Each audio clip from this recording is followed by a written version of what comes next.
Welcome to MRR news బులెటిన్ల ముందుగా headlines చూద్దాం.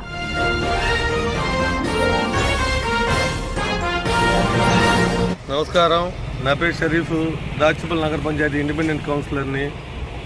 దాచేపల్లి మండల కేంద్రంలో గత నెల రోజుల నుండి సిగరెట్ హోల్సేల్ వ్యాపారుల మాఫియా జరుగుతూ ఉంది. పాత ఎంఆర్పి రేట్లు ఒక రేటు ఉంటే ఆ ప్యాకెట్ మీద 20 నుండి 30 రూపాయలు మరి పేద మధ్యతరగతి వర్గాలు, అదేవిధంగా యువకుల బలహీనతను ఆసరాగా తీసుకొని కొన్ని లక్షల రూపాయలు దోపిడీ చేస్తున్నారు. మరి ఇదే విధంగా ఈ పల్నాడు జిల్లా మొత్తం కూడా ఉన్నదేమనే అనుమానం కలుగుతూ ఉంది. ఇదేమిటి, ఇంత రేట్లు ఎందుకు తీసుకుంటున్నారు?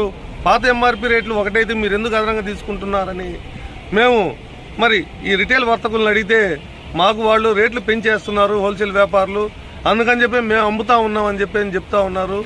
మరి హోల్సేల్ వ్యాపారులు ఏమో మేము ఐటీసీ అధికారులతో మాట్లాడుకున్నాం, మా ఇష్టం, మీకు ఇష్టమైతే తీసుకోండి లేకపోతే లేదని చెప్పని వాళ్ళు కూడా మాట్లాడుతున్నారు.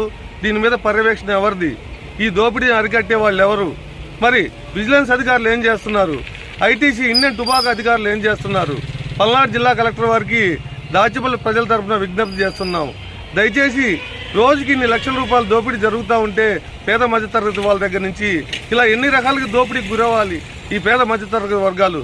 దయచేసి మీరు మరి విజిలెన్స్ అధికారులని, టుబాకో అధికారులను పంపించి ఈ పాత రేట్ల మీదనే అమ్మేలా చర్యలు తీసుకోవాలి.